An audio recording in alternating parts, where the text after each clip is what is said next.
से मेजर जो fluid consider किया जाता है वो कौन होता है? ब्लड है ना, ब्लड होता है। बिकॉज ब्लड ही क्या करता है, ब्लड ही आपकी पूरी बॉडी के अंदर डाइजेस्टेड फूड को ट्रांसपोर्ट करता है ना। आपके जो स्मॉल इंटेस्टाइन है, लार्ज इंटेस्टाइन है, वहां तक आके आपका फूड का डाइजेशन फिनिश हो जाता है। फिर उस फूड को एब्जॉर्ब कर लिया जाता है, एब्जॉर्ब करके कहाँ तक लेके जाता है, वो सेल तक लेके जाता है उस फूड को, डाइजेस्टेड फूड को। एज वेल एज आप लोगों को जो लंग्स में ऑक्सीजन जाती है, उस ऑक्सीजन को भी पूरी बॉडी तक सर्कुलेट करने का काम किसका होता है? ब्लड करता है। कौन? ब्लड करता है। ब्लड करता है, एग्जैक्टली। वो भी काम ब्लड का ही है, तो इट मींस ब्लड का बहुत इंपॉर्टेंट रोल है ना। Yes ma'am.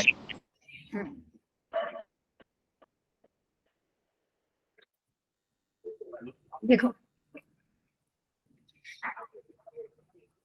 तो पहले लिखना है आप लोगों को यहाँ पे ही ब्लड। तो ब्लड किस टाइप का टिश्यू हुआ? अच्छा पहले तो ये बता दो, ब्लड क्या टिश्यू होगा या नहीं? कनेक्टिव टिश्यू होगा ma'am. Connective tissue. Connective tissue. Exactly. तो blood is a fluid connective tissue. Tissue. पहली लाइन आप यहीं पे यही लिखो, is a fluid connective tissue. And connective tissue के बारे में हम लोगों ने पढ़ा था ना, कनेक्टिव टिश्यू क्या करता है? दो ऑर्गन्स को आपस में कनेक्ट करने का काम करता है। हाँ। ये तो कनेक्ट कर रहा है ना, हमारे लंग्स से ऑक्सीजन को ले जाके बाकी दूसरे ऑर्गन्स तक लेके जा रहा है ना। मनीषा कोई डाउट है? No ma'am. एंड अगर हम पूछे आपसे ब्लड का ओरिजिन कैसा है? मेसोडर्मल। मेसोडर्मल ओरिजिन इसका है। नेक्स्ट लाइन, मेसोडर्मल ओरिजिन आपके ब्लड का होता है। ठीक है, अब यहां से पढ़ो जरा। Blood is the most commonly use body fluid by most of the major organism including human for this purpose. किस पर्पस के लिए बोल रही है? ट्रांसपोर्टेशन के पर्पस के लिए, transportation. Another body fluid which is lymph, ये भी आपका क्या करता है? ट्रांसपोर्ट करने में हेल्प करता है बहुत सारे डिफरेंट सब्सटेंसेस। ठीक है, तो इस चैप्टर में हम क्या पढ़ेंगे? ब्लड की कंपोजिशन पढ़ेंगे, ब्लड की प्रॉपर्टीज पढ़ेंगे, ब्लड और लिम्फ दोनों के दोनों टिश्यूज होते हैं। एंड इसका मैकेनिज्म पढ़ेंगे कि एग्जैक्टली ब्लड हमारी पूरी बॉडी में सर्कुलेट कैसे होता है, कौन कौन सा ऑर्गन उसको सर्कुलेट करने में हेल्प करता है। ठीक है, तो ये तो हुआ हमारा बेसिक अंडरस्टैंडिंग कि हम इस चैप्टर में समझेंगे क्या। Blood is a special connective tissue. किससे बना हुआ था? इसका फ्लूइड पार्ट जो होता है, वो मैट्रिक्स वाला पार्ट जो होता है वो फ्लूइड होता है।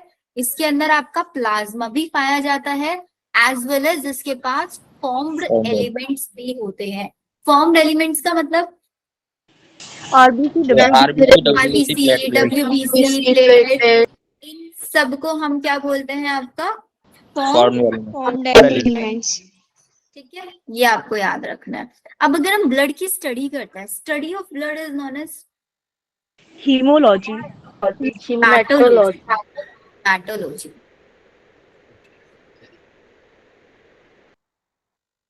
ग्लोबिन, हीम, ये टर्म्स यूज करते हैं ना जनरली ब्लड के केस में हम लोग। Yes ma'am. तो ब्लड का सबसे पहला एलिमेंट हमें क्या है? ब्लड के मतलब ब्लड का जो सबसे पहला कंपोनेंट है, वी हैव प्लाज्मा।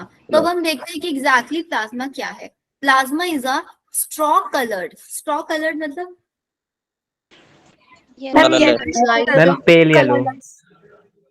जैसे स्ट्रॉ का कलर होता है ऐसे समझ लेना, लाइटिश Pale येलो yellow। या फिर थोड़ा सा क्रीम कलर सा या फिर हल्का सा व्हाइटिश, इस टाइप से। ठीक है, विस्कस फ्लूइड होता है and containing nearly 55% of the blood. इस लाइन का मतलब क्या मैम? मैम 55% होता है ब्लड में प्लाज्मा होता है। तो इट मीन्स हम इसको ऐसे लिख सकते हैं ना कि अगर हमसे कोई ब्लड का कंपोजिशन पूछ रहा है तो दे आर सेइंग कि भाई जो ब्लड है उसके अंदर 55%, ब्लड का 55% part is plasma and rest 45% is water. Formed element.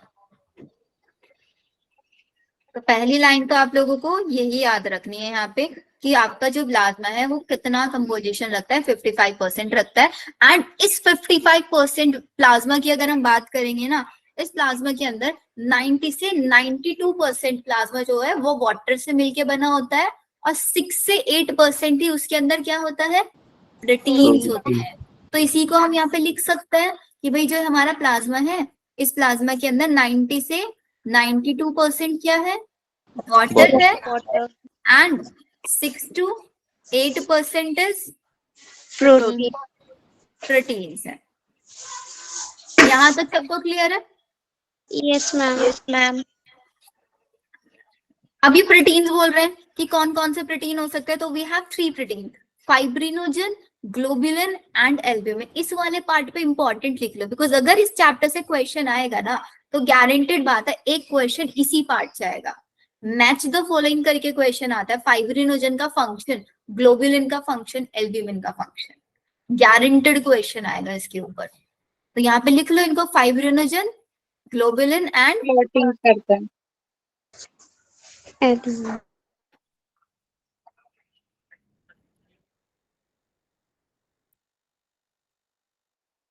Human. ठीक है, अब देखो ये टेबल साथ साथ क्यों बनवा रही हूँ, बिकॉज मैंने आप लोगों को एक चीज बोली थी कि हम लोग जब पढ़ते हैं तो हमारा ब्रेन का ऐसे कंसीडर करो 50% पार्ट वर्क कर रहा होता है, लेकिन जब हम पढ़ते पढ़ते लिखते भी रहते हैं तो हमारा ब्रेन और हमारे वॉलेंट्री ऑर्गन्स सब हमारे कंट्रोल में होता है, जिसकी वजह से हमारा ब्रेन मैक्सिमम आउटपुट दिखाता है। तो पढ़ते टाइम ट्राई किया करो साइड बाय साइड चीजें लिखने का। अब देखो हमें साइड याद हो रहा है ना, सिर्फ उसे हम पढ़ते तो मुझे टाइम लगता है याद करने में, कि हमें मुझे पता है अभी ब्लड के अंदर 55% प्लाज्मा है, 45% फॉर्म्ड एलिमेंट है। उस 55% प्लाज्मा में, प्लाज्मा के अंदर 90 से 92% वाटर होता है, 6 से 8% प्रोटीन होता है। प्रोटीन में जो मेजर प्रोटीन है वो 3 है, फाइब्रिनोजन, ग्लोबुलिन एंड एल्ब्यूमिन। याद हो गया सबको यहाँ तक? Yes, ma'am. हाँ Yes, ma'am. Yes, ma'am. एक बार सबके सब रिकैप कर लो कि कितना प्रोटीन होता है, कितना फॉर्म्ड एलिमेंट्स होते हैं, बिकॉज ये डेटा है, भूल सकते हो, लेकिन इतना ज्यादा भी कॉम्प्लेक्स डेटा नहीं है जिसको आप भूल जाओगे। अब इनके फंक्शन ही हमको बताएंगे। फाइब्रिनोजन का क्या फंक्शन होता है, तो फाइब्रिनोजन का मेजर फंक्शन है ये आपका ब्लड Clotting of blood. में help करता है, और ग्लोबुलिन किस में हेल्प करता है, ये आपका डिफेंस मैकेनिज्म में हेल्प करता है, एंड एल्ब्यूमिन ऑस्मोटिक बैलेंस बना के रखता है। तो इसी को हम वहां पे लिख लें। हाँ Yes, ma'am. बताओ फाइब्रिनोजन का function, Blood coagulation of blood. blood Blood clot. coating. Blood clotting, globulin Defense mechanism. Defense mechanism. Defence mechanism, and albumin Osmotic balance. Osmotic balance. ठीक है, ये चीज। अब 90 से 92% वाटर था, 6 से 8% प्रोटीन था, इसके अलावा भी कुछ 1% के अराउंड बच रहा होगा ना वहाँ पे, हाँ मैम। वो कितना, वो क्या होता है, वो आपके प्लाज्मा के अंदर मिनरल्स होते हैं। तो ये बोल रहे हैं कि plasma also contain small amount of minerals that can be sodium, calcium, magnesium, bicarbonate and chloride, Chloride. ये भी हो सकता है। इसके अलावा ग्लूकोज, अमाइनो एसिड, लिपिड्स, ये भी कुछ हो सकता है। और also present in the plasma as they are always in transit in the body, because ये हमेशा बॉडी के अंदर रहते ही रहते हैं इसी फॉर्म में के अंदर। Factors for coagulation or clotting of blood are also present in the plasma in an inactive form. This is an important question कि भाई जब हमारे ब्लड के अंदर हमेशा एक ब्लड क्लोटिंग प्रोटीन प्रेजेंट है, तो हमारा ब्लड क्लोट की फॉर्म में क्यों नहीं रहता है? हमारी बॉडी के अंदर कभी भी ब्लड क्लोट क्यों नहीं होता है? क्यों मैम सीरम होता है उसमें विदाउट क्लोटिंग सब, क्योंकि इनएक्टिव फॉर्म में होते हैं ये क्लोटिंग फैक्टर्स प्रेजेंट। आ सकता है, नहीं आ सकता है question? Yes, ma'am. Yes, ma'am. Plasma, अगर मैंने क्या करा, मुस्कान, एनी डाउट? Yes, ma'am. पूछो। हमारी बॉडी में ये इनएक्टिव फॉर्म में होता है, बट क्लॉटिंग के टाइम पे एक्टिव फॉर्म में हो जाते हैं। कैसे?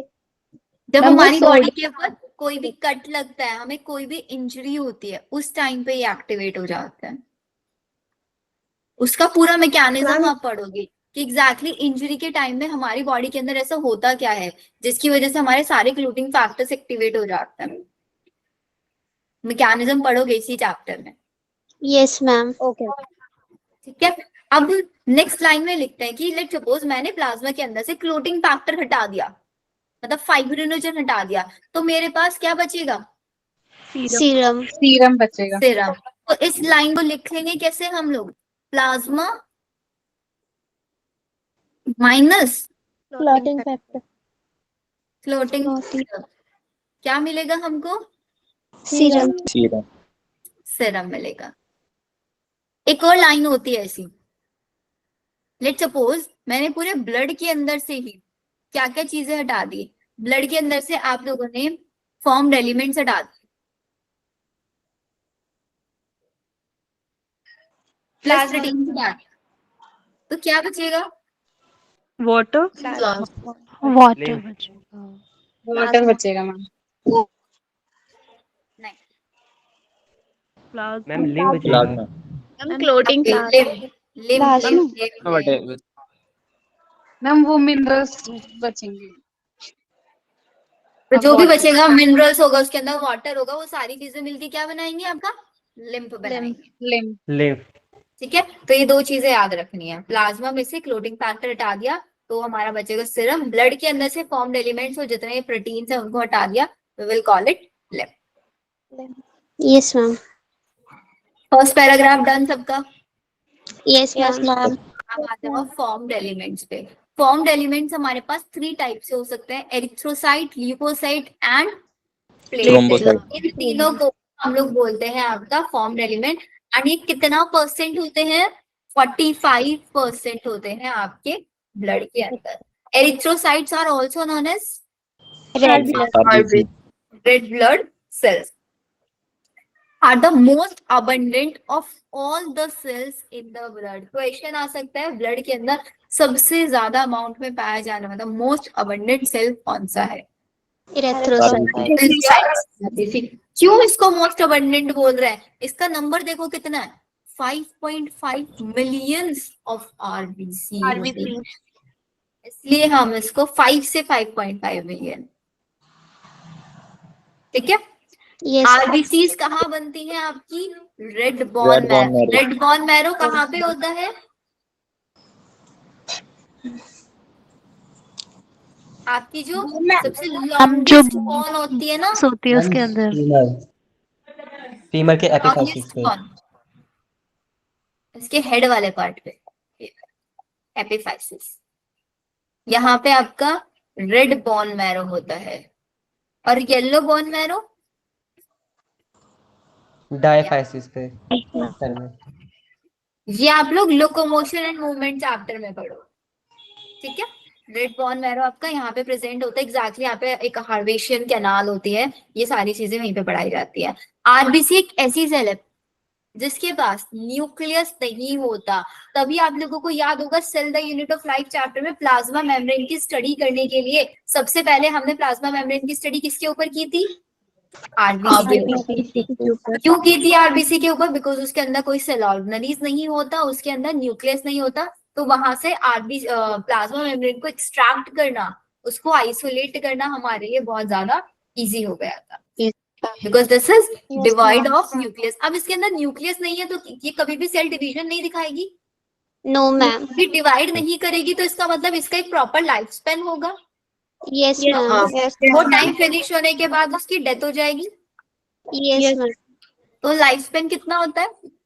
120 120 इसका लाइफ स्पेन होता है, जिसके बाद उसकी डेथ हो जाएगी। और डेथ होके कहाँ पे जाएंगे? डेड आरबीसी कहाँ पे मिलते हैं? स्प्लीन्स। इसीलिए स्प्लीन को हम ग्रेवयार्ड ऑफ आरबीसी बोलते हैं। Spleen is a primary lymphoid organ और secondary lymphoid organ? Ma'am secondary. Lymphoid organ. Vaishali class के बारे में पता नहीं था क्या? यस मैम, मुझे नहीं पता था। वैसे मैंने ट्राई किया था 1 घंटा पहले आपको लिंक शेयर किया। कल से बट आप लोग फिक्स मान के चलना कि सुबह आप लोगों का क्लास होगा ही होगा।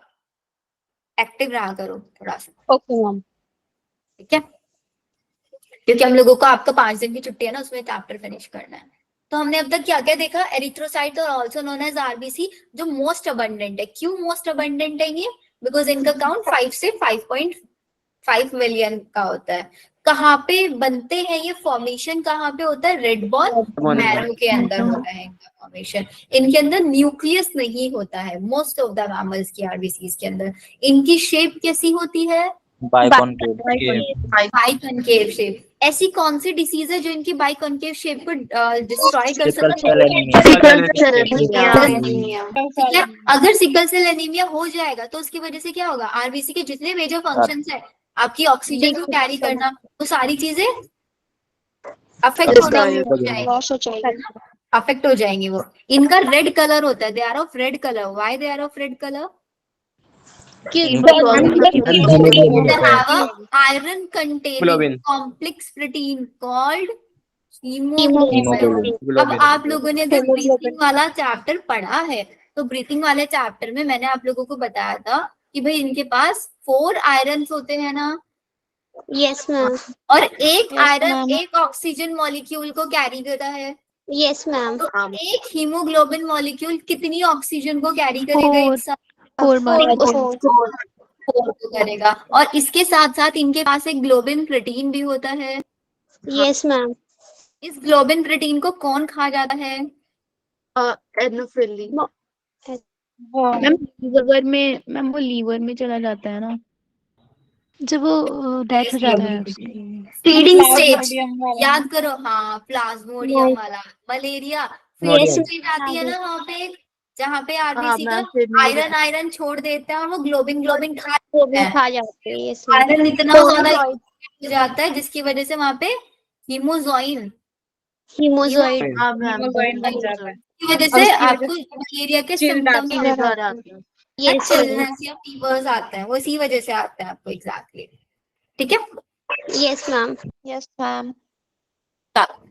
कितना हमको समझ आया? And hence the colour and the name of the cells, ये हमारा क्लियर हो गया।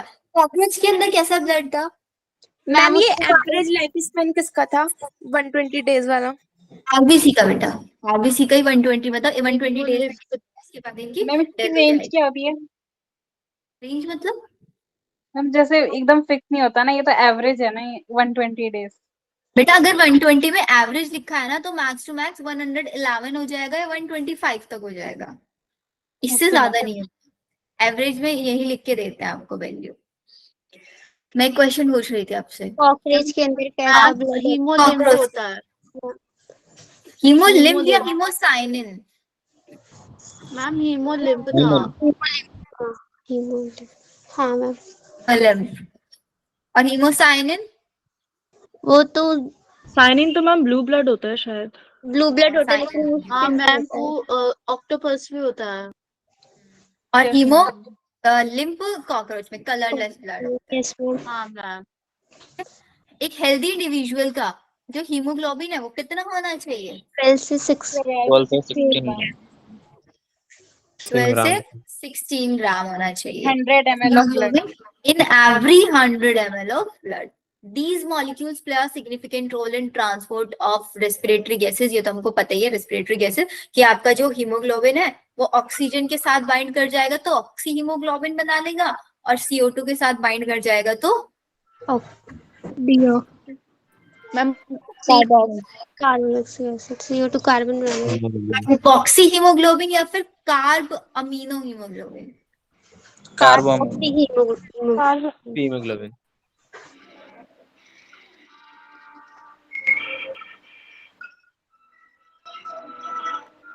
वो तो अच्छे से जल्दी। मैम आपने क्वेश्चन क्या पूछा था? Carbamino. Haemoglobin plus O2, haemoglobin plus CO2। अब जो सुबह वाली क्लास हुआ करेंगे, इसमें पढ़ के आना पड़ेगा आप लोगों को, बिकॉज सारे चैप्टर्स लिंक कराऊंगे मैं पहले। ऑक्सी हीमोग्लोबिन होगा आपका बारे। और सेकेंड वाला कार्बोहीमोग्लोबिन।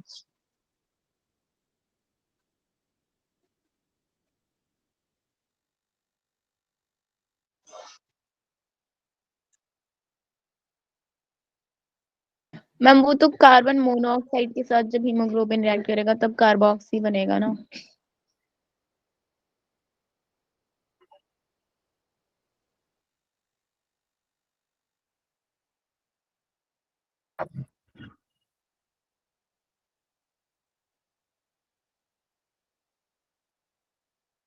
तीनों में से कौन सा सही है? ए, बी, सी?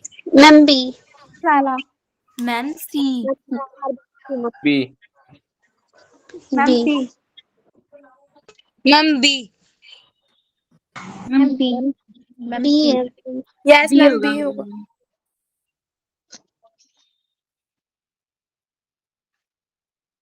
सी होगा।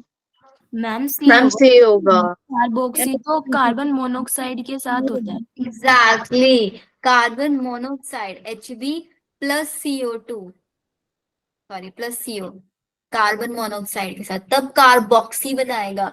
जब CO2 के साथ करेगा तब कार्बोमिनो हीमोग्लोबिन बनाएगा, ना कि कार्ब हीमोग्लोबिन। कार्ब हीमोग्लोबिन नहीं, कार्बोमिनो हीमोग्लोबिन। हाँ मैम सी होगा। आया समझ में difference? Yes ma'am. Yes ma'am. Proper वाले बच्चों, चैप्टर आ रहा है आप लोगों के ऑफलाइन टेस्ट में, पढ़ लेना अच्छे से, आ रहा है ना ब्रीथिंग वाला। इसलिए मैंने ये वाला चैप्टर नहीं रखा और मैम सिलेबस भी रिड्यूस कर दिया आप लोगों का। यस मनीषा? मैम वो वाला तो ब्रीथिंग से था ना क्वेश्चन, मतलब एक्सपीरियंस। हाँ मैम। 12th वाले बच्चों को भी ऑफलाइन टेस्ट का आपने सिलेबस देखा होगा, मैंने वो सिलेबस रखा है, सारे 12th वाले चैप्टर रखे पहली चीज। और जो चैप्टर पहले में आ चुके थे वो वाले चैप्टर नहीं रखे हैं, ताकि हम लोग 5 to 6 चैप्टर का करके ऑफलाइन टेस्ट दे ले, फिर आप लोगों का FSTs लेना शुरू करें। तो जो Yes, चैप्टर आपके ऑफलाइन में आ रहे हैं ना, उनको बहुत स्ट्रांगली प्रिपेयर करके चलना है आप लोगों को। मैम एफएसटी क्या होता है? मैम अभी तो इस संडे को फुल ऑनलाइन टेस्ट है लेगा। ना। फुल सिलेबस टेस्ट इस वाले संडे को, ड्रॉपर वालों का टेस्ट नहीं है, सिर्फ 12th वालों का टेस्ट है। मैम 11th के भी हमारे मतलब ऑफलाइन टेस्ट 6 चैप्टर के हो जाएंगे क्या?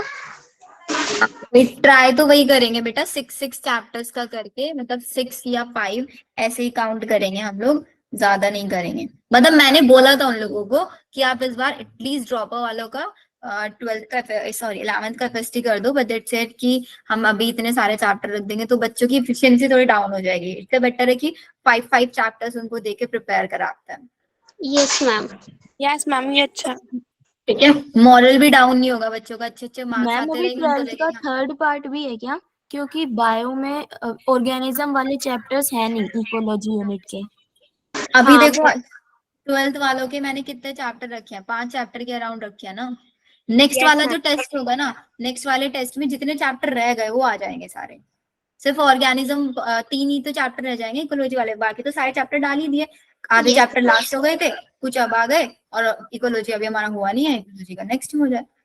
मैम मैं मॉड्यूल की 12th की चैप्टर्स या 12th का जो टेस्ट हो रहा है क्या उसे ड्रॉपर बैच के बच्चे नहीं दे सकते? दे सकते हैं, एग्जैक्टली आप लोग बोलोगे तो मैं आपको लिंक, लेकिन अभी 12th वालों का ऑर्गेनिज्म एंड पॉपुलेशन का एक चैप्टर का टेस्ट है इस संडे में। ऑफलाइन वाला अगर आप हम देना भी दे चाहोगे तो, देंगे, आप हमें भेज देना। ठीक है मैं आपको शेयर कर दूंगा, हम दे देना। चलो आ जाओ ल्यूकोसाइट्स पे। ठीक है, leucocytes are also known as WBC। हमने human health and disease chapter में पढ़ा है कि जो आपका WBC होता है डिफेंस मैकेनिज्म की तरह वर्क करता है आपकी बॉडी को, है ना। ये अमीबॉइसिस शो करता है, अमीबॉइड मूवमेंट शो करता है, अमीबॉइड मूवमेंट याद है? Yes ma'am. अमीबॉइड मूवमेंट, इसको, इसके प्रोसेस को एक टर्म यूज करते थे हम, फैगोसाइटोसिस। स्यूडोपोडिया। नहीं फैगोसाइटोसिस भी नहीं। डायासिस ऐसे कुछ करके था। क्या बोला मैम आपने दोबारा? डायापाइडेसिस, डायापेडेसिस, कुछ कुछ ऐसे करके था। डाया नहीं था मैम, ए से था उसका भी शायद। याद करो फिर क्या था। मैम डायबिटीज ही था। वही था, डायापेडेसिस। डायापेडेसिस मूवमेंट इसको बोलते हैं। अभी बिकॉज WBC आप खुद देखो ना कि आपके बॉडी के किसी टिश्यू के पास कोई पैथोजन आया है, इस WBC का काम क्या होता है? उस पैथोजन को किल करना ना। Yes ma'am. लेकिन WBC तो बेचारा ब्लड वेसल्स के अंदर कैद है, ब्लड वेसल से निकल के उसको टिश्यू के पास आना पड़ेगा। Let's suppose this is my blood vessel, ठीक है, ये मेरे पास साइड में टिश्यू है, इस टिश्यू के अंदर ये पैथोजन आया है, तो क्या करेंगे? ये WBC इतना छोटा सी भी जगह मिलेगी ना, उसी छोटी सी जगह में से निकल के बाहर आ जाएंगे और इसका फेगोसाइटोसिस कराएंगे। किसका? पैथोजन का। इस मूवमेंट को हम बोलते हैं डायापेडेसिस। मूवमेंट क्यों बोला? जैसे अमीबा की कोई शेप नहीं होती ना, इनकी भी कोई पर्टिकुलर शेप, इरेगुलर शेप होती है मैम। रेगुलर शेप होती है, जैसे अमीबा की होती है। दैट्स व्हाई इसको हम अमीबॉइड मूवमेंट या फिर डायापेडेसिस भी बोल सकते हैं। Yes ma'am. Yes ma'am. Term आ जाए ना तो उसको रिलेट किया करो, आपके माइंड में खुद से आ जानी चाहिए। जैसे मैं आप लोगों को पढ़ा रही हूँ, मैंने पहले से सोच के थोड़ी ना रखा हुआ था कि जब WBC का एग्जाम्पल आएगा तो मुझे डायापेडेसिस या अमीबॉइड मूवमेंट बच्चों को कराना है। मेरे माइंड में खुद आ जाता है नाम सुनते ही WBC का कि हाँ इससे ये चीजें भी लिंक कर रही है। तो ये चीजें आपके माइंड में भी आ सकती है ना। कब आएंगे?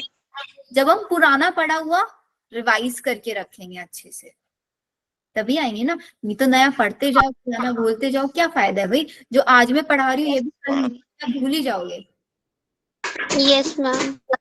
ना। ड्रॉपर वाले बच्चे तो एटलीस्ट 4th बार पढ़ रहे होंगे, 4th या 5th टाइम पढ़ रहे होंगे चैप्टर, फिर भूल जाते क्योंकि रिवाइज नहीं करते प्रॉपरली।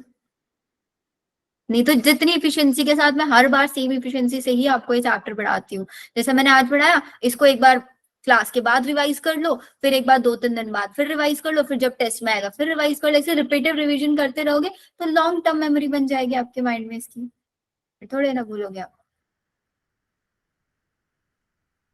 मेन चीज होती है रिवीजन करना। सिलेक्शन सिर्फ पढ़ने से नहीं आता, 100% सिलेबस कवरेज से भी नहीं आता। किससे आता है? रिवीजन से। अगर प्रॉपरली रिवीजन नहीं करके रखोगे तो चीजें भूल जाओगे एग्जाम में, और चीजें भूल जाओगे तो फिर आपने 1 साल 2 साल इतनी भी मेहनत की है वो सारी वेस्ट हो जाएगी आपकी। तो नया पढ़ने से पहले हमेशा अपने माइंड को एक चीज प्रिपेयर करके चलो कि अगर मुझे पुराना सारा याद है तभी मैं नया टॉपिक या नया चैप्टर स्टार्ट करूंगा, अनलेस मैं नया चैप्टर नहीं स्टार्ट करने वाला हूँ जब तक मुझे सारा पुराना रिवाइज नहीं हो जाए। ऐसा करके चलोगे तो आपके माइंड में एक स्ट्रेस बना रहेगा कि मुझे सिलेबस भी तो करना है, लेकिन जब तक पुराना मुझे सारा याद नहीं रहता तब तक मैं नया स्टार्ट नहीं कर सकता। तो आप फटाफट पुराना रिवाइज करोगे, फिर नया चैप्टर पढ़ने बैठोगे। ठीक है? Yes ma'am. So leukocytes are also known as WBCs and they are colorless because इनके पास हीमोग्लोबिन नहीं होता है, बट इनके पास न्यूक्लियस होता है जो कि किसके अंदर एब्सेंट था? RBCs के अंदर एब्सेंट था। And they are relatively lesser in number. RBCs का काउंट है 5 से 5.5 मिलियन, इनका काउंट है ओनली 6000 से 8000। अब एक इम्पॉर्टेंट चीज बताती हूँ आप लोगों को, कभी भी किसी की ब्लड की रिपोर्ट्स देखना आप लोग, तो ब्लड की जब टेस्ट कराते हैं ना, CBC जिसको हम बोलते हैं, उसका ये मेरे पास रखी हुई है, मैं आप लोगों को शेयर करूंगी। उसमें देखना, उसमें ना जब ब्लड टेस्ट करते हैं ना उसमें RBC का काउंट, WBC का काउंट और ये प्रोथ्रोम्बिन और फाइब्रिनोजन, इनका काउंट लिख के रखा रहता है। और डॉक्टर रिपोर्ट्स में क्या चेक करता है? डॉक्टर इनका काउंट चेक करता है कि अगर किसी इंडिविजुअल के अंदर WBC का काउंट बहुत ज्यादा बढ़ा हुआ है, एवरेज इतना है लेकिन उसकी बॉडी में अंदर 10,000 हो रहा है, 12,000 हो रहा है, तो इसका मतलब उसकी बॉडी के अंदर कोई ना कोई पैथोजन आया होगा ना, पैथोजन का अटैक हुआ होगा, किसी ना किसी चीज का उसकी बॉडी में इन्फेक्शन हुआ होगा। ऐसे वो चीजों को कंसीडर कर करके देखता है। ठीक है? Leucocytes are generally short lived होता है। क्यों शॉर्ट लिव होता है ये? बिकॉज ये ना अपना कोई पैथोजन आया उसको किल करते टाइम इनके बेचारों की खुद भी डेथ हो जाती है। We have 2 main categories of WBCs। WBCs 2 type के हो सकते हैं। जैसे होता है ना पीनट बटर होता है, एक वो होता है ग्रैन्यूल्स वाला, एक होता है विदाउट ग्रैन्यूल्स वाला। यस ऐसे ही मैम। आपका, अगर आपका WBC ग्रैनुलोसाइट्स है, मतलब उसके अंदर ग्रैन्यूल्स है, बहुत ज्यादा सॉफ्ट नहीं है, तो उसको बोलेंगे ग्रैनुलोसाइट्स। और ए ग्रैनुलोसाइट्स में कोई ग्रेन्यूल्स नहीं है, एकदम स्मूथ एंड सिल्की है। ठीक है, ग्रैनुलोसाइट्स के। अब यहाँ पे भी देखो थोड़ा सा ना हम लोगों को चीजें याद रखनी पड़ेंगी, तो इसको याद रखने के लिए कैसे करोगे, एक टेबल बना लोगे ना यस मैम। यहाँ पे भी।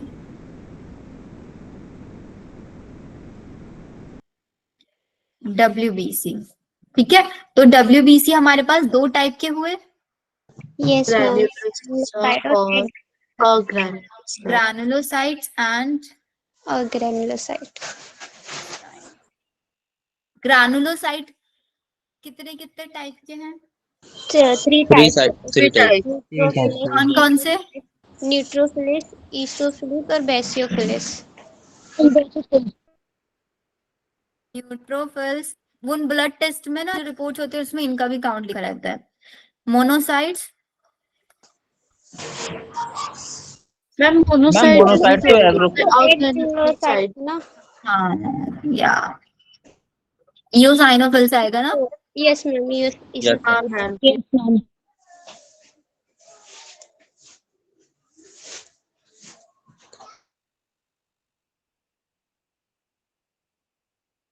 इसको याद रख लेना BEN से, बेंटेन आता था ना छोटे बच्चों का favourite. Yes ma'am.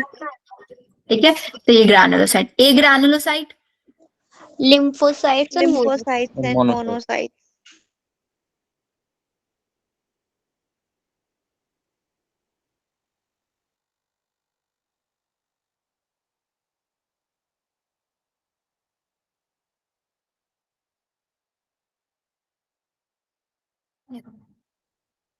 BEN, neutrophil, eosinophil and basophil are different types of granulocyte, जबकि lymphocytes and monocytes are the granulocyte. ठीक है। न्यूट्रोफिल्स का सबसे ज्यादा अबंडेंट है, कितने परसेंट है? 60 से 65। 65%. न्यूट्रोफिल्स। ये भी याद रखना है, क्वेश्चन आता है इसके ऊपर भी। Next, of the total RBC basophils का काउंट कितना बोल रहा है? 0.5 से 1। और इओसाइनोफिल ये तो निकाल ही लेंगे अब। 3%. क्या हुआ इन्होंने इओसाइनोफिल्स का? 2 से 3% है। 2 to 3%।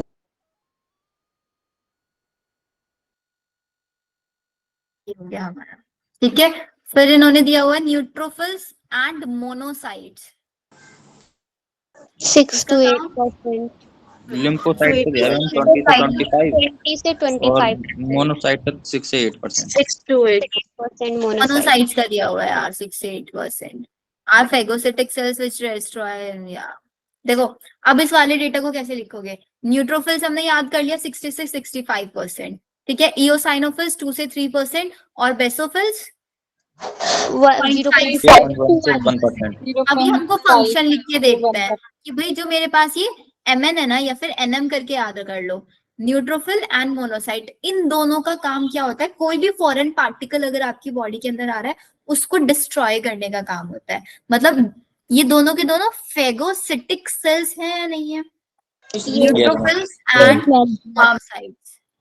एक तो ये आपका न्यूट्रोफिल्स एंड ये आपका मोनोसाइट, मतलब NM टाइप के जो सेल्स हैं ये आपके फेगोसाइट सेल्स की तरह वर्क करेंगे, जिसको हमने वहां पे पढ़ा था उसमें human health and disease chapter में, cytokine barrier. Yes ma'am. Cytokine interference की तरह करता है। साइटोकाइन बैरियर या फिर सेलुलर बैरियर बोलते थे उसको। मैम साइटोकाइन नहीं बोलते, वो उसमें आता है ना, इनेट इम्यूनिटी में आता है 4 बैरियर। हाँ साइटोकाइन। Yes ma'am. तो लिखते थे ना वहां पे neutrophil and monocyte phagocytic cells होता है। Yes, और ma'am. First line of defence क्या होता है? मतलब skin. Physical barrier. Physical barrier में स्किन आती है। फिजिकल बैरियर में और आपकी म्यूकस। और mucus and physiological barrier. Physiological value teeth वगैरह आगे टीथ याद है मैम टीयर्स और सलाइवा आता है ना उसमें। टीयर्स और सलाइवा, और आपके स्टमक के अंदर HCl जो है। Yes ma'am. और थर्ड सेलुलर वेरिएबल। चलो मीन्स याद है कुछ कुछ चीजें आपको। फिर बेसोफिल्स के बारे में बोलता है। बेसोफिल्स क्या सिक्रीट करता है? बेसोफिल्स केमिकल सिक्रीट करता है। हिस्टामिन और हिस्टामाइन, सेरोटोनिन, सेरोटोनिन, हेपारिन। इसका काम होता है इन्फ्लामेटरी। अब याद होगा वहां पे भी इन्फ्लामेशन हमने पढ़ा था properly. Allergy. Yes ma'am, lower limbs में हो जाते हैं इन्फ्लेमेटरी। किसके फंक्शन है? बेसोफिल्स के फंक्शन है ना। Yes ma'am. सेल्स है इनके अंदर, ये केमिकल्स हैं। केमिकल्स का नाम बताओ जल्दी से। Heparin, histamine,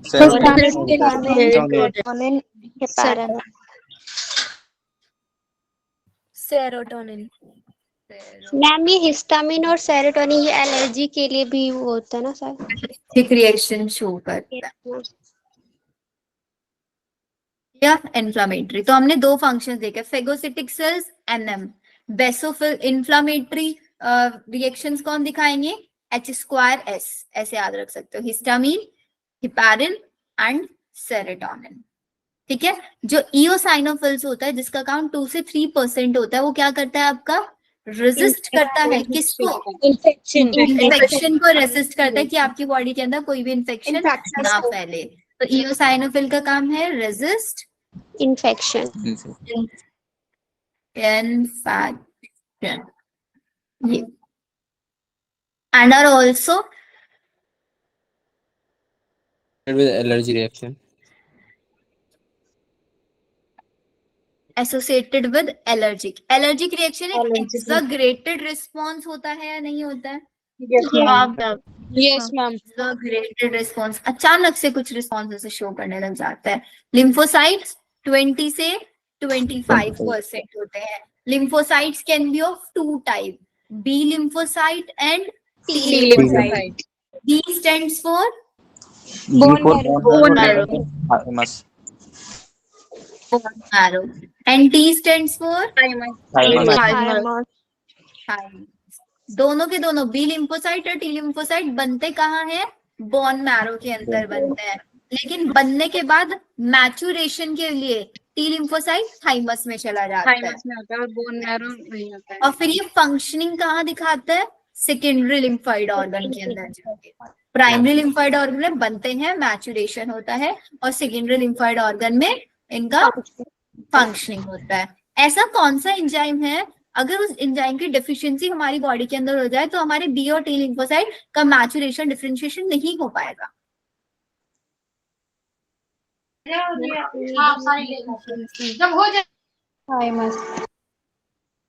ma'am ADA deficiency. Exactly, ADA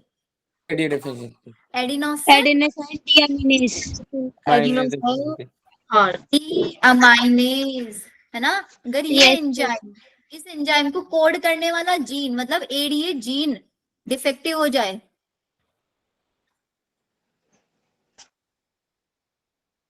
ADA gene की डेफिशिएंसी हो जाएगी, तो ये एंजाइम भी कोड नहीं हो पाएगा। अभी एंजाइम कोड नहीं हो पाएगा तो ये हमारा बी लिम्फोसाइट और टी लिम्फोसाइट दोनों ही नहीं बन पाएंगे। ना तो हमारी बॉडी में ह्यूमरल इम्यूनिटी होगी, ना ही हमारी सीएमआई वाली इम्यूनिटी होगी।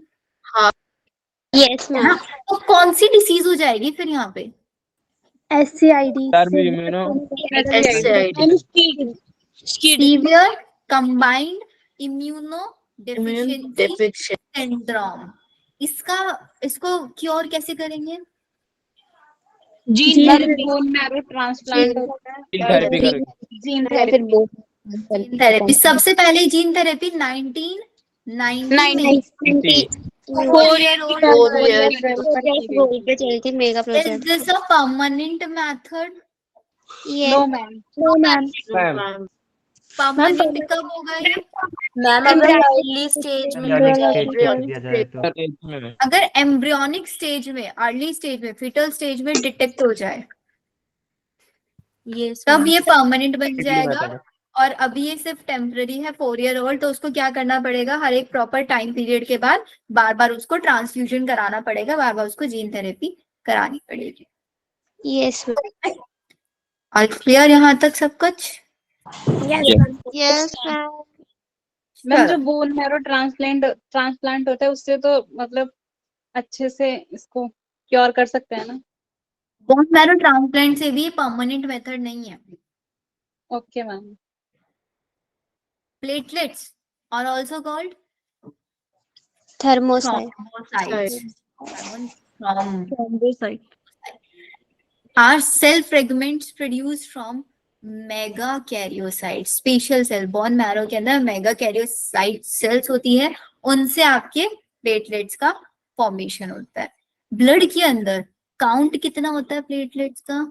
1,50,000 से 3.5 लाख। 3.5 लाख। ठीक है, 3.5 प्लेटलेट्स। लाख। अब हम लोग ना डेंगू पढ़ेंगे, डेंगू पढ़ेंगे, यस मैम। पढ़ेंगे नहीं, चिकनगुनिया वायरस पढ़ेंगे जो आज के टाइम में बहुत ज्यादा फैला हुआ है। यस तो मैम। उसमें ये प्लेटलेट का काउंट बहुत जल्दी अफेक्ट होता है। कैसे अफेक्ट होता है वो सारी चीजें हम वहां पे सीखेंगे। Platelets can release a variety of substances, most of which, मतलब मैक्सिमम प्लेटलेट का जो इम्पोर्टेंट फंक्शन है वो किसमें है आपका? कोएगुलेशन या फिर ब्लड क्लॉटिंग के अंदर है। जैसे ही आपकी आपने एक चीज सुना होगा कि डॉक्टर ना किसी की बॉडी के ऊपर रेड रेड रेशेस हो रहे होते हैं, अगर वो रेशेस से डॉक्टर बोल देता है कि आप अपना सीबीसी करा लो, एंड उसमें मैक्सिमम चांसेस ये पाए जाते हैं कि उसका प्लेटलेट्स का काउंट डाउन हो रखा होगा। यस पहले मैम। प्लेटलेट्स का नंबर नॉर्मल करने के लिए उसको मेडिसिन, उसको ग्लूकोज वगैरह पे रखा जाता है, और अगर नहीं होता है, बहुत ही ज्यादा कम हो गया 60-65,000 तभी चला जाता है ये, तो तब उसको ब्लड ट्रांसफ्यूजन कराया जाता है। लेकिन वो रेशेस से कैसे पता चलता है? क्योंकि आपकी बॉडी के अंदर क्लोटिंग फैक्टर कम हो जाता है, प्रोटीन्स कम हो जाते हैं ब्लड क्लोटिंग कराने वाले, जिसकी वजह से रेशेस आपकी ब्लड पे कहीं ना कहीं दिखाई देने शुरू हो जाते हैं, which will lead to excessive loss of blood from the body। इसीलिए जिसका प्लेटलेट बहुत डाउन हो जाता है हमेशा उसको हॉस्पिटलाइज करता है डॉक्टर। कभी भी आपने देखा है किसी का प्लेटलेट्स का काउंट कम हो रखा है एंड डॉक्टर ने उसको मेडिसिन दे दिया, बोला भाई तुम घर जाओ आराम से? No ma'am. एडमिट कर लेता हूँ। एडमिट कर लेता है एकदम से जब भी प्लेटलेट्स का काउंट कम होता है, क्योंकि अगर उसको हल्की सी भी इंजरी हो गई तो उसका ब्लड क्लोट नहीं हो पाएगा, सीरियस डिसीज बन सकती है। और जब तक प्लेटलेट्स का काउंट कम है तब तक वो ज्यादा सीरियस नहीं है, लेकिन अगर प्लेटलेट का काउंट कम है, उसको कुछ और हो जाता है, कोई एक्सीडेंट या कुछ भी चीज हो जाती है, तब वो सीरियस बन जाता है। यानी यहाँ तक सबको? Yes ma'am. चलो एक बार फिर से रिकैप कर लेते हैं हमने क्या क्या पढ़ा। ब्लड था, ब्लड के अंदर 55% प्लाज्मा था, 45% फॉर्म से, ठीक है। उस 55% के अंदर 90 से 92% वाटर था, बाकी प्रोटीन था। मेजर प्रोटीन फाइब्रिनोजन, एल्ब्यूमिन और ग्लोब्यूलिन। एल्ब्यूमिन का काम क्या था? Osmotic balance. Regulation ma'am osmotic balance बनाना। ठीक है। और ग्लोबुलिन का काम क्या था? Defence defence mechanism. ग्लोबुलिन के बारे में एक छोटी सी चीज आपको और बता देंगे। इम्यूनोग्लोबुलिन क्या था? इम्यूनो याद करो थोड़ा। आईजी की फुल फॉर्म है। आईजी वो मैम इम्यूनिटी जो होती है ना के लिए होता है। आईजी उसमें होता है एंटीबॉडी ना, एंटीबॉडी ना। Yes ma'am. एंटीबॉडी होता है। तो ये ग्लोबुलिन क्या करने में हेल्प कर रहा है? Defence mechanism. तो किसी ने पूछा मैम कैसे डिफेंस मैकेनिज्म में हेल्प कर रहा है? नहीं एंटीबॉडी बनाता है मैम अब तो।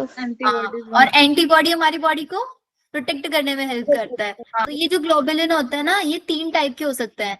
Alpha globulin, beta globulin. Beta और ये कौन सा सिंबल बनाया मैंने? गामा। ये जो अल्फा और बीटा ग्लोबुलिन होता है ना, ये आपका लीवर से सिक्रेट होता है, लीवर इसको सिंथेसाइज करता है। और इनका काम क्या होता है? ट्रांसपोर्ट करना minerals and vitamin. Minerals, vitamin इनको ट्रांसपोर्ट करने में हेल्प करता है। और ये जो गामा ग्लोबुलिन है ना, ये गामा ग्लोबुलिन है जो आपकी एंटीबॉडी बनाने में हेल्प करता है। और एंटीबॉडी कौन लिम्फोसाइट बनाता है, बी या T? Ma'am B B lymphocyte. Lymphocyte lymphocyte बनाता है। टी तो सिर्फ उसको हेल्प करता है, करता है बनाने। ठीक है? Yes Clear? मैम।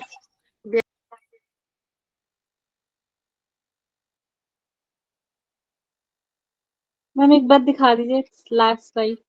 मैम अभी आपने अल्फा और बीटा के लिए क्या बताया था? अल्फा बीटा जो होता है ना, ये आपके लीवर सिंथेसाइज करता है, मतलब लीवर प्रोड्यूस करता है इनको। अल्फा मैम ग्लोबुलिन और बीटा ग्लोबुलिन, इनका फंक्शन होता है विटामिन और मिनरल्स को ट्रांसपोर्ट करना। क्योंकि ग्लोबुलिन किस में है आपके? Plasma Blood. के अंदर है। तो जैसे जैसे प्लाज्मा इस ग्लोबुलिन पार्ट के साथ विटामिन और मिनरल जाके बॉडी के हर पार्ट को मिल जाएंगे। Okay ma'am. क्लियर? मैम हो गया। Yes ma'am. Yes ma'am. Yes ma'am. आ जाओ ब्लड ग्रुप्स के ऊपर, ठीक है? एज वी ऑल नो कि हम सब के अंदर ब्लड ग्रुप जो होता है वो जो होता है एबीओ ब्लड ग्रुपिंग। 4 टाइप के ब्लड ग्रुप हो सकता है। Blood yes group A, blood group B, D blood group. ये ए डी कौन बोल रहा है? डी। डी किसने क्या बोला? मैम? किसने डी बोला? ब्लड ग्रुप लगा कोई नया बन गया होगा ब्लड ग्रुप, है ना? Yes ma'am. ब्लड ग्रुप, ठीक है? ए ब्लड ग्रुप है।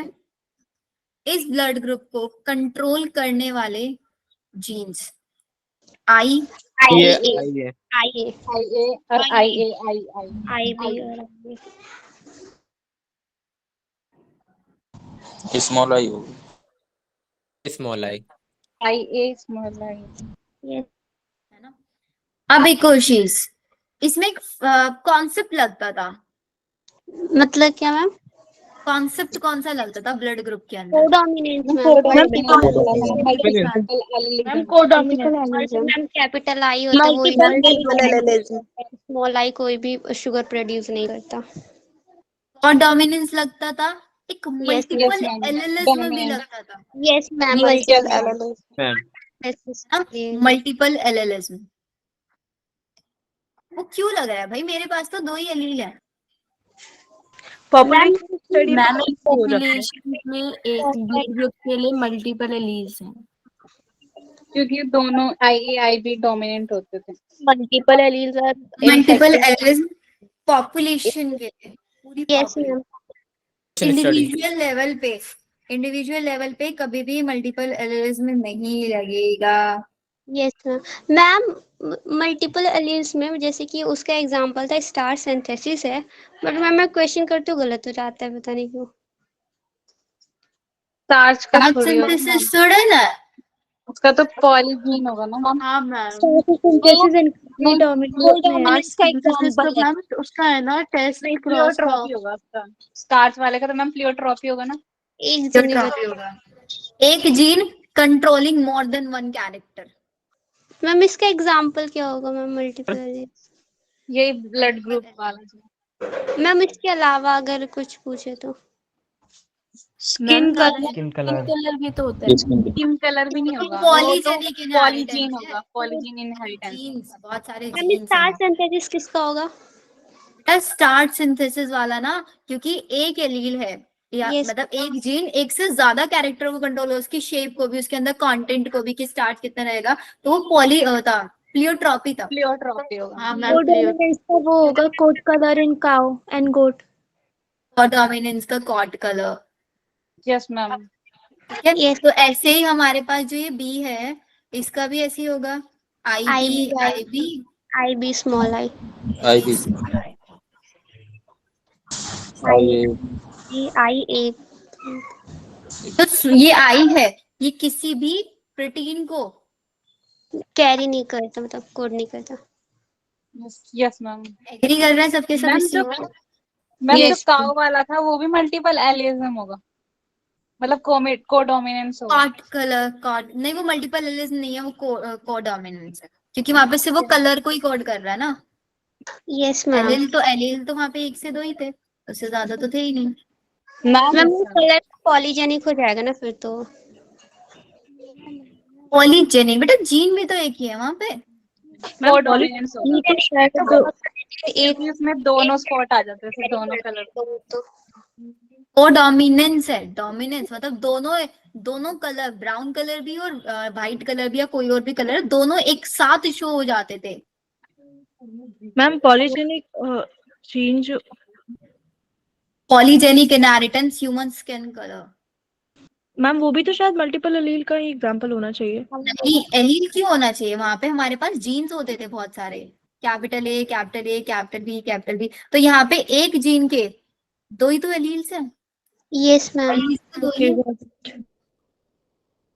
यहाँ पे हमारा ब्लड ग्रुप एक कैरेक्टर है, blood group is a character, ठीक है। तो मल्टीपल एलील उसको आई ए, आई बी, स्मॉल आई, तीन एलील मिलके ब्लड ग्रुप को कंट्रोल कर रहा है।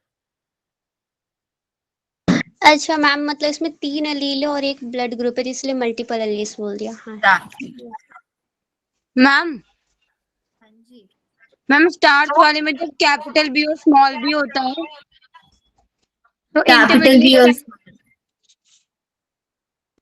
हाँ, लेकिन उसमें वो होता था ना, अरे आप देखो ना, capital B capital B capital C capital C, ये ले लिया, यहाँ से कैपिटल बी आया, यहाँ पे कैपिटल सी आया। अच्छा इसमें तो कंफ्यूज हो जाओगे, ज्यादा नहीं लेते, रुको, ये ले लो, कैपिटल बी स्मॉल बी, ठीक है।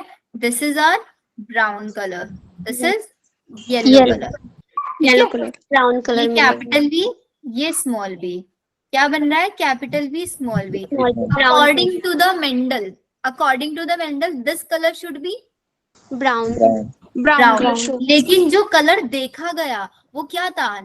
एग्जाम्पल दे रही हूँ, अगर ब्राउन और येलो का इंटरमीडिएट लाइट ब्राउन लिख दो, हाँ लाइट लाइट ब्राउन कलर आया, एक केस तो ये है। लेकिन दूसरा केस मेरे पास ये है, मेरे पास क्या आ गया ना, पैचेस आ गए, और मतलब रॉन कलर आ गया। रॉन कलर में क्या होता है ना, पैचेस हो जाते हैं। लेट्स सपोज ये काउ है, इसके ऊपर यहाँ पे ब्राउन कलर, यहाँ पे येलो कलर, यहाँ पे ब्राउन येलो, इस टाइप से। तो अगर लाइट ब्राउन कलर आता तब हम इसको बोलते हैं इनकम्प्लीट डोमिनेंस। Yes ma'am. और अगर ये रॉन कलर आया है तब हम इसको बोल रहे हैं कोडोमिनेंस। डोमिनेंस, ठीक है। कोई भी एग्जाम्पल किसी भी कैरेक्टर का को शो करता है on the basis of its result, कि रिजल्ट में क्या मिल रहा है मेरे को। अगर रिजल्ट में मेरे को ब्राउन और येलो को कोई इंटरमीडिएट कलर मिल जाता तो मैं उसको इनकम्प्लीट डोमिनेंस बोल देती, लेकिन अगर मेरे को दोनों ही कलर शो होते मिल रहे हैं तो तब मैं उसको कोडोमिनेंस। Yes ma'am. काउस बुफैलोज वगैरह देखी होंगी ना आपने, बहुत सारी काउस ऐसी होती है जिनकी बॉडी के ऊपर दो कलर होता है, व्हाइट और जनरली ब्लैक या थोड़ा ब्राउनिश कलर, यस मैम। वो सारी की सारी कोडोमिनेंस के शिकार हो रखी है। Yes ma'am. अभी कोई डाउट किसी को? No ma'am. चलो ठीक है, तो हमारे पास हमने देखा, यस मुस्कान बताइए। मैम एक्चुअली मैं पीवाईक्यू ट्राई करी थी ना, तो उसमें ब्लड ग्रुप का दिया था, तो उसमें कोडोमिनेंस और मल्टीपल एलिजम दोनों थे, तो कौन सा टिक करें? नहीं बेटा, मल्टीपल एलिमेंट्स में, एक सेकेंड, हाँ ब्लड ग्रुप तो मल्टीपल एलिमेंट्स है, हाँ कोडोमिनेंस मैम। हम दोनों ही होगा, मतलब तो दोनों है। इसके साथ ही लॉ ऑफ डोमिनेंस भी तो दिखा रहा है ये। Yes ma'am. Ma'am. Yes ma'am. PYQ में ही है ये क्वेश्चन। मैम उसमें No. दोनों आंसर कर। लॉ ऑफ डोमिनेंस भी दिखा रहा है, कोडोमिनेंस भी दिखा रहा है, मल्टीपल एलिमेंट्स भी दिखा रहा है।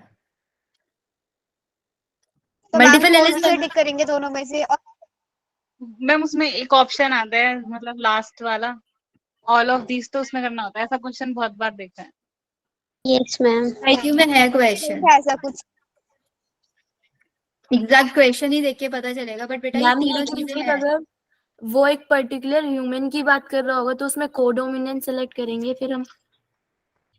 वो कभी भी ऐसा क्वेश्चन देते ही नहीं, ह्यूमन की बात कर रहे हैं, पॉपुलेशन की बात कर रहे हैं। अगर सिर्फ ह्यूमन की बात कर रहे हैं तो हम वहां पे कोडोमिनेंस को सेलेक्ट करेंगे, मल्टीपल एलिज्म को नहीं सेलेक्ट करेंगे। बिकॉज मल्टीपल एलिल सिर्फ पॉपुलेशन में लगता है। अगर मैं अपनी बात करूंगी, लेट्स सपोज मेरा ब्लड ग्रुप बी है, तो मेरे पास बी ब्लड ग्रुप के तो सिर्फ 2 ही एलील्स है ना, या तो क्या आई बी होगा या फिर आई बी स्मॉल आई होगा। Yes ma'am. मेरे अंदर मल्टीपल एलिल्स नहीं लग रहा है, मेरे अंदर 2 फैक्टर्स लग सकते हैं, लॉ ऑफ डोमिनेंस या फिर को डोमिनेंस। लेकिन अगर जनरल वे में हम बात करेंगे तो मल्टीपल एलिल्स में लगता है। मैम मैं आपको क्वेश्चन सेंड कर दूँ। मैम हाँ, वो क्वेश्चन पे डिपेंड करेगा मैम, अगर ह्यूमन लिख वो रखा हो। क्वेश्चन है, मुझे याद है, क्वेश्चन बच्चों को कराया हुआ है। Yes ma'am.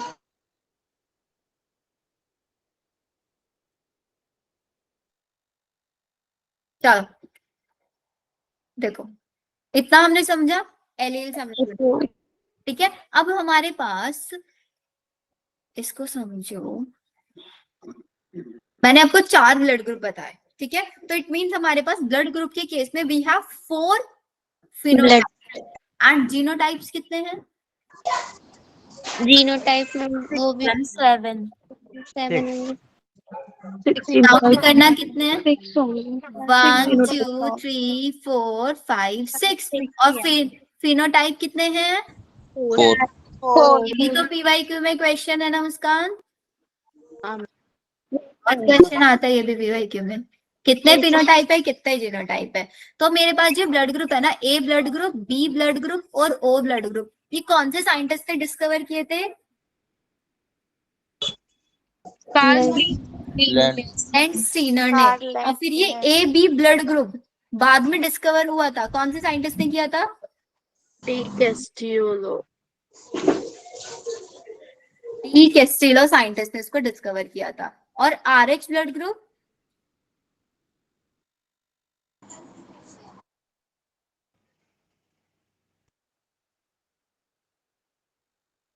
हमें ये नहीं पता। 1940 में लेंट स्टीनर ने ही किया था। किसके अंदर किया था वो तो पता होगा, रिसस मंकी के अंदर किया। किसकी वजह से ये बताते हैं? रिसस नाम का एंटीजन, यस मैम। जो किसके ऊपर रहता है? आरबीसी के सरफेस पे रहता है। सरफेस पे रहता है, ठीक है। अब जिसके सरफेस पे ये रिसस नाम का एंटीजन होगा, वो आरएच पॉजिटिव बन जाएगा या RH negative? Positive. RH positive बन जाएगा। और जिसके सरफेस पे नहीं होगा वो क्या बन जाएगा? आरएच नेगेटिव बन जाएगा। तो आप इसीलिए blood group B positive, B negative, A B positive, A B negative, O positive, O negative, इस टाइप के ब्लड ग्रुप हमें सुनने के लिए मिलते हैं। ये क्लियर है? Yes ma'am. ठीक है। जो मेरे पास ए बी ब्लड ग्रुप है, ये किस टाइप का? यूनिवर्सल डोनर रेसिपिएंट है क्या? Universal recipient. मतलब ये किसी से भी ब्लड को एक्सेप्ट कर सकता है, यस मैम। है ना। और ओ ब्लड ग्रुप वाला कि किसी को भी, मतलब किसी को भी ब्लड दे सकता है लेकिन ले नहीं सकता। दे सकता है लेकिन ले नहीं सकता, यस। ठीक है। Yes ma'am. अब इसके पीछे की कहानी पता है ऐसा क्यों होता है? पता तो थी। ओ वाला कौन सा होता है? पॉजिटिव या नेगेटिव? एंटीजन के अगेंस्ट एंटीबॉडी बनती है इसीलिए। क्योंकि अगर मेरा ब्लड ग्रुप ए है, मेरा ब्लड ग्रुप ए है, तो मेरी बॉडी के अंदर एंटीबॉडी कौन सी होगा? बी। मेरा ब्लड ग्रुप बी है तो एंटीबॉडी ए होगा, तो उसके अंदर कोई एंटीबॉडी नहीं होता। That's why it is universal recipient. इसके में कोई एंटीबॉडी है ही नहीं भाई, उसको किसी भी टाइप का ब्लड ग्रुप दे दो सब चल जाएगा। ओ वाला ए के लिए भी है, बी के लिए भी है, ठीक है। अब एक केस बताओ मेरे को, लेट्स सपोज मेरा ब्लड ग्रुप ए है, तो सिंपल सी बात है, अगर मैं अपनी बॉडी के अंदर ब्लड ग्रुप बी लूंगी तो वो क्या करेगा? बी की एंटीबॉडीज है मेरे बॉडी के अंदर, तो बी ब्लड ग्रुप मेरी बॉडी एक्सेप्ट नहीं कर पाएगी ना। नो मैम, नहीं करेगी। लेकिन अगर मेरी बॉडी के अंदर ओ ब्लड ग्रुप गया तो क्या होगा? मैम एक्सेप्ट कर वो एक्सेप्ट हो जाएगा। एक्सेप्ट नहीं होगा। मेरा ब्लड ग्रुप है ए, मेरा ब्लड ग्रुप ए है, मुझे ब्लड ग्रुप दिया जा रहा है O वाला, तो क्या एक्सेप्ट कर पाएंगे? यस Yes, मैम हाँ मैम यूनिवर्सल हो डोनर है ना, जाएगा। तो कर जाएगा मैम। मैम इसलिए करेगा क्योंकि ओ ग्रुप के पास कोई भी एंटीजन नहीं है, तो हमारी बॉडी में उसके अगेंस्ट कोई भी एंटीबॉडी नहीं बनेगी, यस इसलिए मैम वो एक्सेप्ट कर लेगा। दोबारा बताओ क्या बताया? मैम ओ ब्लड ग्रुप के पास कोई भी एंटीजन नहीं है, उसके पास सिर्फ एंटीबॉडीज हैं, तो हमारी बॉडी में उसके एंटीजन है नहीं, तो उसके अगेंस्ट कोई एंटीबॉडी बनेगी नहीं हमारी बॉडी से। ओके अगेंस्ट मेरा ब्लड ग्रुप ए है, ठीक है, मेरा ब्लड ग्रुप ए है, तो मेरी बॉडी के अंदर एंटीबॉडी किसके अगेंस्ट है? बी के बी के अगेंस्ट है, तो मेरी बॉडी के अंदर एंटीजन किसके हैं?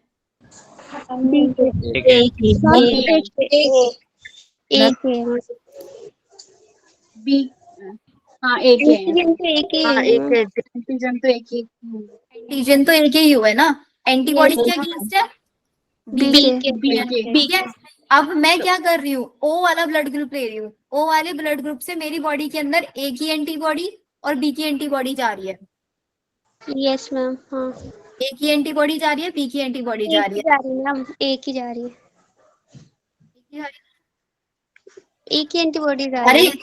भाई ओ ब्लड ग्रुप के अंदर दोनों एंटीबॉडी होती है, दोनों होती है, ए वाली भी बी वाली भी, हाँ तो मैम दोनों ही जाएगी ना फिर तो। दोनों जा रही है, और मेरी बॉडी के अंदर ए का एंटीजन है, तो ए वाली एंटीबॉडी जा रही है, तो इसको किल नहीं कर देगी क्या एंटीजन को?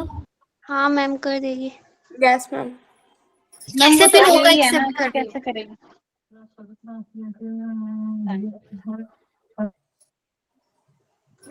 मैम लेकिन ए ब्लड ग्रुप वाला तो ओ भी ले सकता है ना?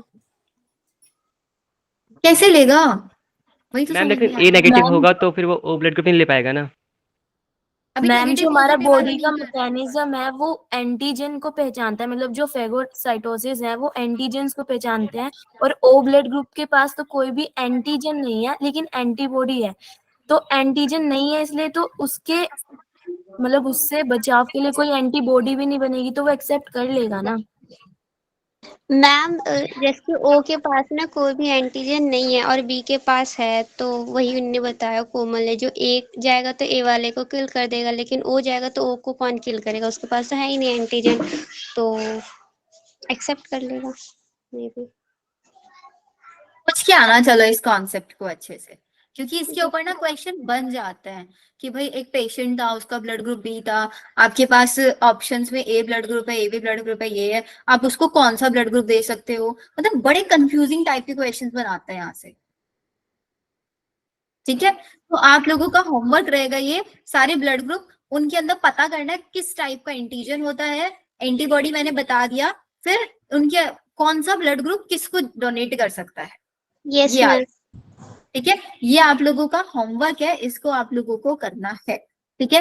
क्लास कब तक चलेगी बेटा? 15 मिनट और कर लेते हैं, ठीक है। यहीं पे एक कॉन्सेप्ट आता है एरिथ्रोब्लास्टोसिस फिटलिसिस। यस मैम, वो मदर होता है मैम। मैम आप ये स्लाइड भेजोगे ना सारी? बेटा मैं तो बड़ा रफली साइड बाय साइड आप लिख नहीं रहे हो क्या ये चीजें? मैम वो कुछ कुछ थोड़ा रह जा रहा है, फिर टाइम लगेगा लिखने में।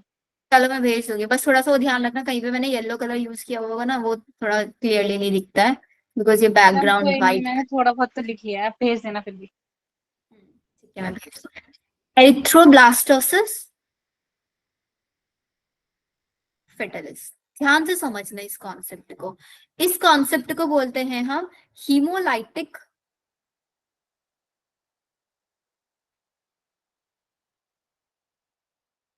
Disease of newborn, in short HDN, ठीक है। या फिर इसको हम ये भी बोल सकते हैं डिस्ट्रक्शन ऑफ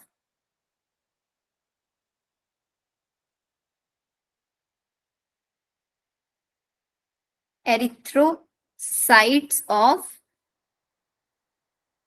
फीटस, ठीक है। अब केस समझो, इसके अंदर क्या होता है, एरिथ्रोब्लास्टोसिस फिटलिसिस मतलब फीटस के अंदर कुछ ना कुछ होता है कि let's suppose we have a female, ठीक है। फीमेल का जो ब्लड ग्रुप है वो ए नेगेटिव है, ए नेगेटिव है, उसकी शादी हुई किसी एक मेल के साथ जिसका ब्लड ग्रुप है ए पॉजिटिव। ए नेगेटिव और ए पॉजिटिव का मतलब ये है कि यहाँ पे रीसस एंटीजन नहीं है, यस मैम, वो पॉजिटिव में है, एंटीजन एब्सेंट है, और यहाँ पे एंटीजन प्रेजेंट है। प्रेजेंट है। अभी इस वाली चीज को समझते समझते ना आपको ब्लड ग्रुप वाला भी समझ में आ जाएगा। ठीक है, नेगेटिव है पॉजिटिव है। अब इसकी जो फर्स्ट प्रेगनेंसी हुई,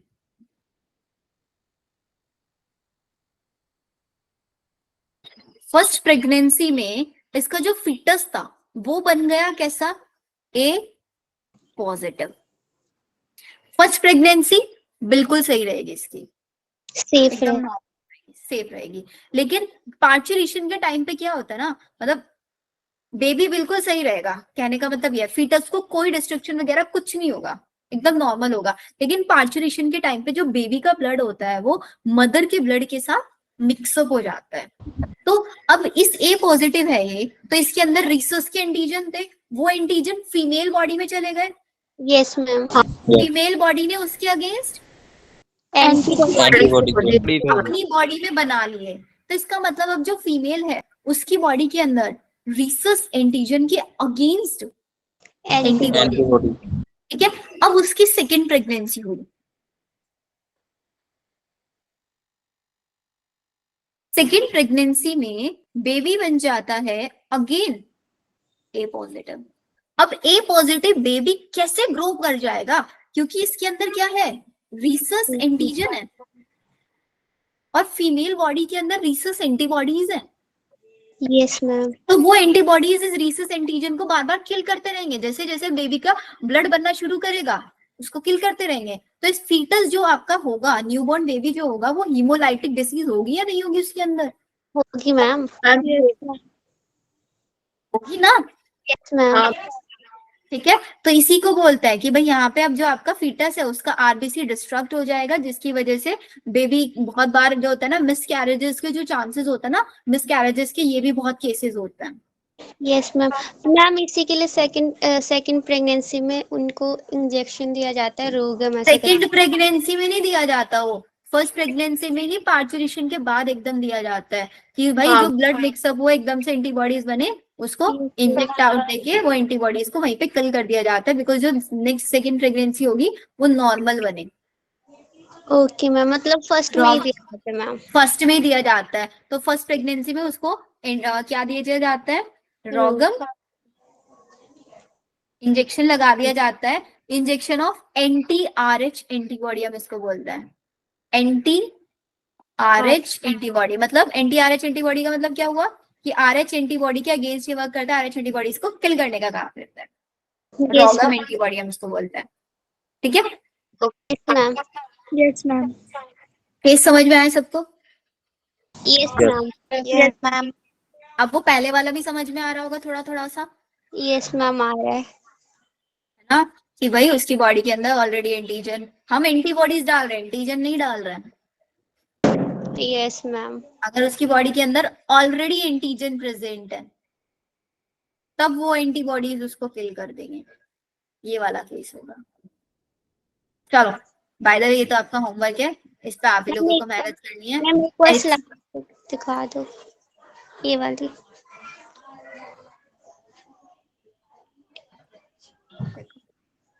मैम ये पहली बार पढ़ा था तो कुछ नहीं समझ आया था मुझे तो।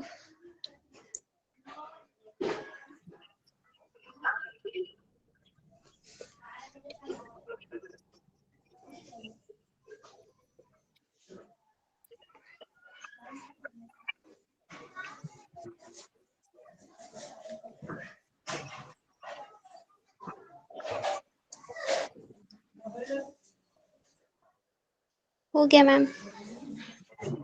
हो गया सबका? Yes ma'am. Yes ma'am. अब हमने ना एक चीज मिस कर दी थी, क्या मिस किया था वो बताओ मुझे।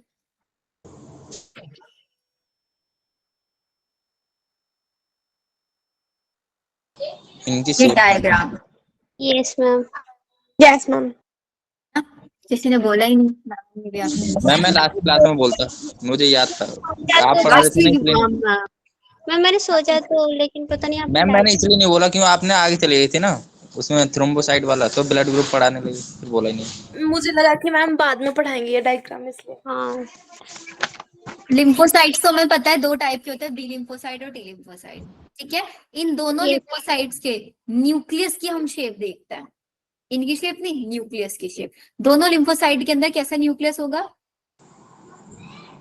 राउंड। राउंड। राउंड न्यूक्लियस होगा। ठीक है, मोनोसाइट्स का ये दिख रहा है, yes ma'am, yes ma'am. Kidney shape होगा।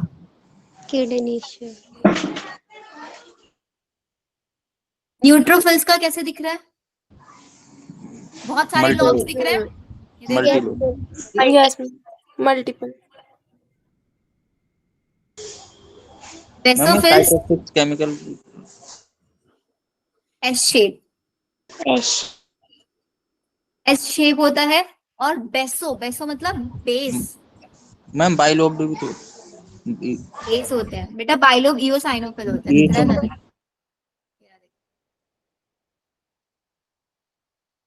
ना बाइलोब। Yes ma'am. मैम ये जो है मैम, ये हेडफोन जैसा दिख रहा है ना इसका न्यूक्लियस। हाँ, एक कौन जैसा दिख रहा है, बाइलोब।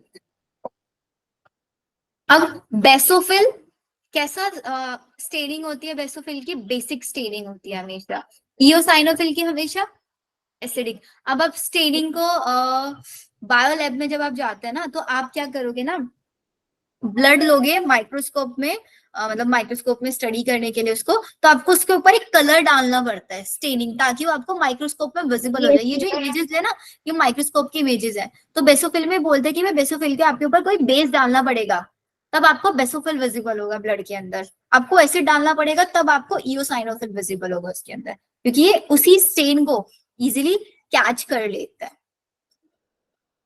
जैसे ग्राम पॉजिटिव और ग्राम नेगेटिव बैक्टीरिया होता है, Yes. जिनके ऊपर स्टेन रह जाता है वो ग्राम पॉजिटिव, जिनका स्टेन रिमूव आउट हो जाता है 2000 ग्राम नेगेटिव। नेगेटिव। ठीक है, अभी जो मल्टी लोब्ड वाला है, किधर गया मल्टी लोब वाला, इसके लिए टर्म यूज करता है cytosis chemical. PMNC। What is the full form of PMNC? Prime. Ma'am polymorphic Polyphosphor nucleated cell. NCERT में लिख लेना इसको। हो गया मैम। RBC का लाइफ स्पेन 120 डेज। 1 WBC का life span 4 to 6 2 to 5 days। hours। 4 to 6 hour. हाँ कुछ आवर्स से लेके ईयर्स तक भी हो सकता है। मैम, आर से सीधा ईयर्स में चल रही है। और प्लेटलेट्स का 7 डेज, 7 से 10 days। 7 डेज होता है। और RBC का काउंट 5 से 5.5 मिलियन, 5 से 5। WBC का 6000 से 8000। 8000 और प्लेटलेट्स का 1,50,000 से 50,000। अगर आपकी बॉडी के अंदर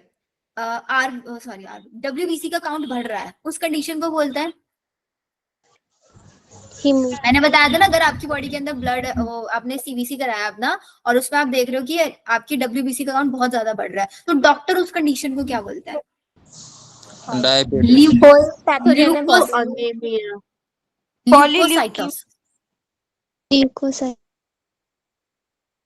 ल्यूकोसाइटोसिस।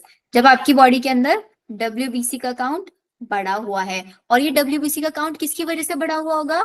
इन्फेक्शन की वजह से बढ़ा हुआ होगा। लेकिन एक और कंडीशन होती है ल्यूकीमिया, इसमें भी WBC का काउंट बढ़ जाता है, लेकिन किस वजह से? Due to cancer. एक और कंडीशन होती है ल्यूकोपीनिया, इसके अंदर WBC का काउंट कम। ल्यूकोपीनिया।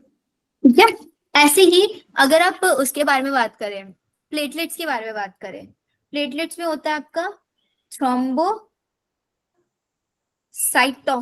देखो term cytosis, increase in platelets. इसका बताना डिक्रीज इन प्लेटलेट्स का क्या टर्म बन जाएगा? थ्रोम्बोसाइटोपेनिया। थ्रोम्बोसाइटोपेनिया।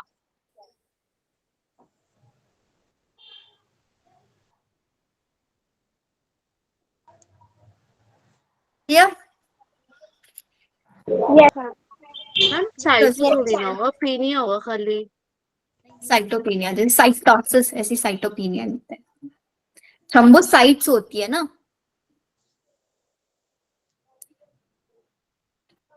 हो गया मैम। चलो फिर आज इसको इतना ही रखते हैं। देखो हमने कहाँ तक एनसीईआरटी कर लिया आज कवर। ब्लड ग्रुपिंग तक। EBU blood group. अब आप लोगों को क्या करना है? देखो एंटीजन इन्होंने दे ही रखे हैं यहाँ पे, आप लोगों को मेहनत ही नहीं करनी है। ए ब्लड ग्रुप है, उसके अंदर एंटीजन ए का है और एंटीबॉडी बी का है। मैंने आपको केस क्या बताया था भाई, मेरा ब्लड ग्रुप ए है, ठीक है, मेरी बॉडी के अंदर एंटीजन ए के हैं और मैं एंटीबॉडीज बी बी के के लिए। हैं। मैंने कौन सा ब्लड ट्रांसफ्यूजन कराया? ब्लड। वो वाला। अब मेरी बॉडी के अंदर कोई एंटीजन थोड़ी ना जा रहा है, मेरी बॉडी में तो सिर्फ एंटीबॉडीज जा रहे हैं। Yes ma'am. तो इस वाली टेबल को अच्छे से देख लेना एंड इसको पढ़ के आना। कहाँ तक पढ़ के आओगे आप लोग इसको? एबीयू ग्रुपिंग, ये आरएच ग्रुपिंग भी मैंने आपको बता दिया है पूरा यहाँ यस तक। मैम। पॉजिटिव। यहाँ तक हम लोगों ने फिनिश कर लिया है। अब हम लोगों को नेक्स्ट क्लास में पढ़ना है ब्लड कोएगुलेशन कैसे होता है, इसका पूरा प्रोसेस पढ़ेंगे एंड फिर सर्कुलेटरी पाथवे में हार्ट वगैरह जो भी है ये सब पढ़ेंगे। ठीक यस है, मैम मेरा क्वेश्चन बता दो। कौन सा क्वेश्चन है आपका? मैम वो किसे था, मॉलिक्यूलर बेसिस ऑफ इनहेरिटेंस से था। अच्छा, जो आपने वो ग्रुप में भी और पर्सनली आई गेस भेजा था। Yes ma'am. मैम दूसरा वाला बता देना, वो तो ग्रुप वाला तो बता दिया है, समझ आ गया। DNA polymerase 1 act as proof reader, exactly proof reader की तरह काम करता है। मिसमैच न्यूक्लियोटाइड, हाँ असर्शन और रीजन दोनों सही है।